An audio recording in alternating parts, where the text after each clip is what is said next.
Do you want to make your pet the cutest one at the holiday party with a quick and easy festive collar? Hi, I'm Christina. I love creating fun, simple sewing projects and teaching you how to make them. Today, we're going to make this adorable dog collar with plenty of fun points. It is fast, beginner friendly, and a great scrap buster. If you'd like the pattern for this project, you can download it down below in the description. And if you enjoy holiday sewing projects or want to learn more about digital pattern drafting, make sure to give this video a like and subscribe so that you don't miss any future tutorials. All right, let's go ahead and gather our materials and get sewing. The first thing I'm going to do is use my projector to project off the pattern. I'm going to be using projectorpattern.com. It is a fantastic resource for projecting patterns. If you have a projector and have not tried it yet, I highly recommend you try that program. It's so easy to calibrate. All you have to do is pick the size of grid you want, both length and width, and then match that grid to your cutting mat or the grid on your table. Super fast, super easy. Next, I'm going to bring up my pattern piece and I'm going to lay down a sheet of tracing paper. I got this tracing paper from Richard the Thread, and it is a fantastic tool that I love to use. I'm going to put one piece of tracing paper down on the bottom. I'm going to fold my fabric on the double, so I'm cutting out 2 pieces of this green fabric. I'm going to use a pencil and a ruler to trace out my green scarf pattern. I'm going to trace out both the seam allowance as well as the stitch line. This will make it easier when I'm cutting if I need to move my fabric a little bit to more easily get the angle I want.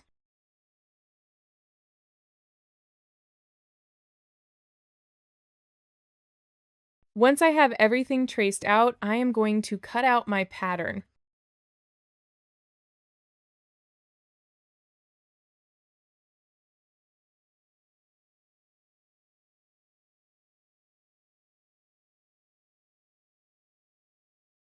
Then I'm going to move over to my red fabric.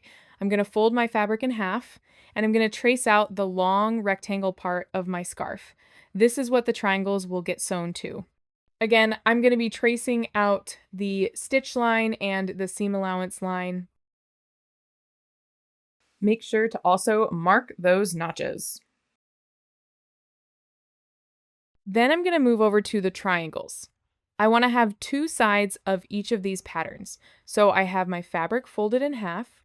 I'm going to do the top and the bottom and then do all the middle angles. You also want to make sure that you are tracing out those notches so that you can easily line them up later.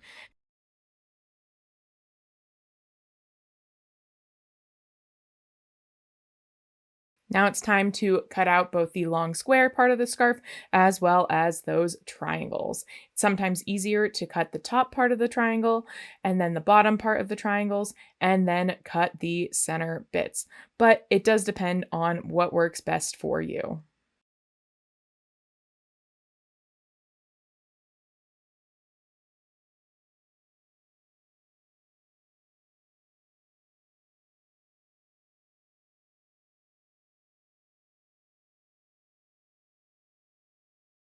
Once everything is cut, it's time to move over to my sewing machine. I'm going to start by sewing up my triangles. I'm going to sew up one side of the triangle, turn my fabric, do a single stitch across the point, and sew back down the other side. I like to give myself a single stitch at the top because it really helps when you are flipping the fabric after everything's clipped and trimmed. It gives the point a little bit of room so you can get it much more pointy than if you didn't do this single stitch across.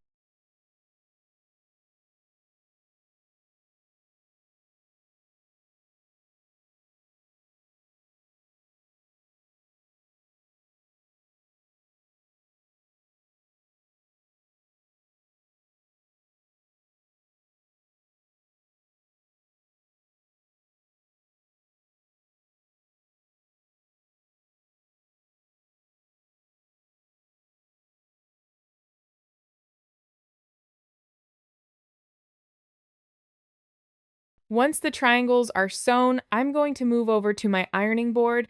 I'm going to trim those points. We're going to trim them nice and close to the very top so that we can flip these triangles nicely.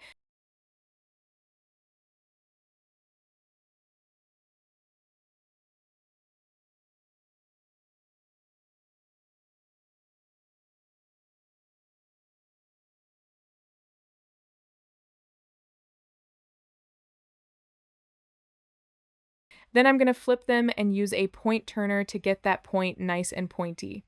Then I'm going to use an iron to really crisp up all of those points. And I'm going to repeat this for all of the triangles I have.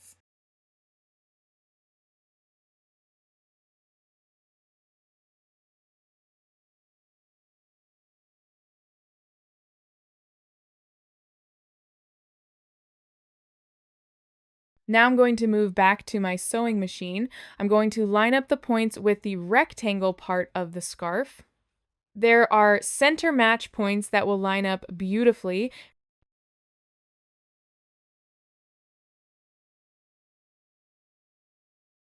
These triangles are a little bit long to be sewing both sides at once. So what I'm going to do is flip the points down and pin them so they stay out of my way. And I don't accidentally sew over a piece of the pattern that I don't want to sew over. Then I'm going to put the other side of the rectangle piece of the scarf on, and I'm going to stitch both long sides of the scarf.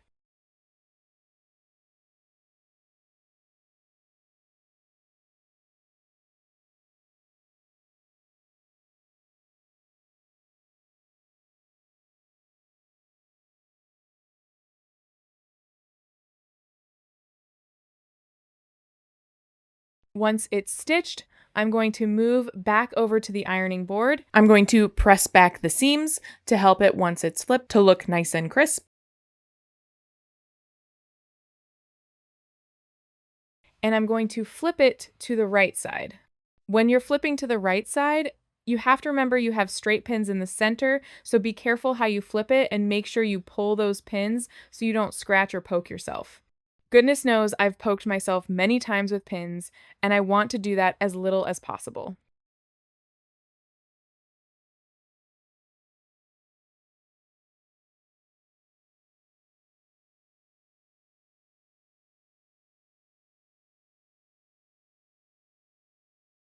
Once it's flipped to the right side, I'm going to give it a good press.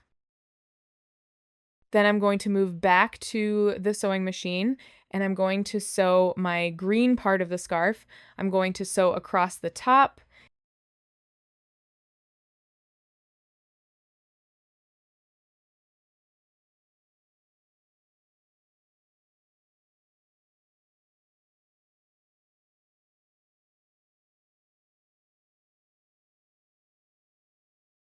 And then I'm going to sew across the bottom. I like to backstitch at each one of the corners. This will help when you are flipping the scarf to the right side and give those corners a little bit of extra strength. This point is not so pointy that you have to do a stitch across the very point, but it still can be a helpful thing to do if you choose. Once the scarf is sewn together, I'm going to move back over to my ironing board. I'm going to clip and trim my corners. You want to make sure you are clipping to and not through those seam allowance stitches, those stitch line stitches. If you accidentally cut through the stitch line, make sure you go back and sew it before you try to flip. Next, we're going to use the iron to press back and open up the seams so that it'll be easier to get a nice clean finish once it's flipped.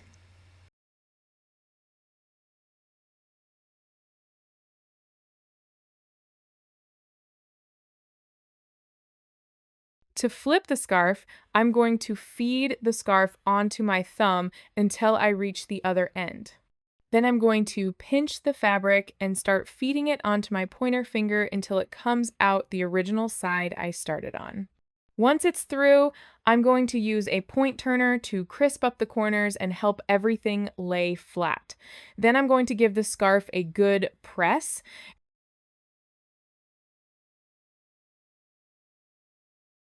Next, I'm going to move back to the sewing machine. I'm going to top stitch the red part of the scarf. This will help give it a little bit more durability and help keep its shape when the dog or cat has the zoomies or is trying to play and have a good time.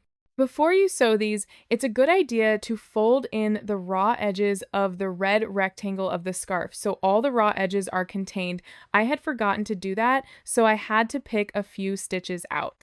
Then I was able to go back and sew those shut while I was also top stitching it onto the green part of the scarf. I am going to lay the red part of the scarf onto the top of the green part of the scarf and pin it in place. Then I am going to stitch the two parts of the scarf together.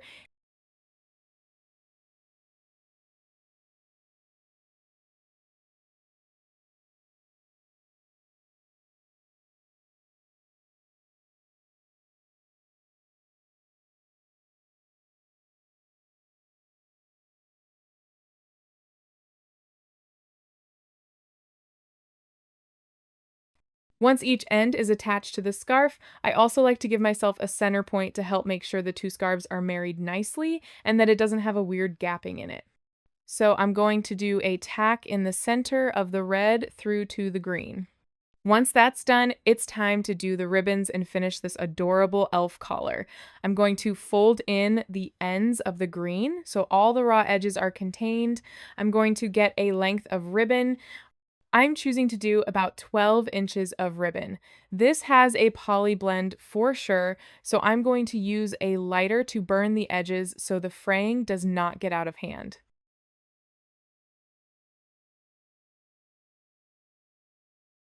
Then I'm going to stick one end into where the raw edges are folded back on the green and sew it down. My green is a little bit wider than my ribbon, so I want to make sure I am lining up the edge of the ribbon with the top edge of the scarf on both sides so that they match up. You can also decorate the scarf in any way that you would like. You can add bells on the points of all the triangles, or you can add decorative ribbon to the edges. You can even add words with a Cricut and iron-on vinyl that say something fun and happy about the holiday season. Really, the options are endless. Then it's time to get your dog to try it on and do some cute modeling. Oh, I think it just turned out so cute. Thanks so much for sewing along with me. Don't forget, you can grab the pattern for this adorable pet collar down in the description. If you enjoyed this project, be sure to like and subscribe and check out some of my other fun videos where we make more fun pet accessories and some creative holiday projects. I look forward to seeing you in some of my other videos. Happy sewing!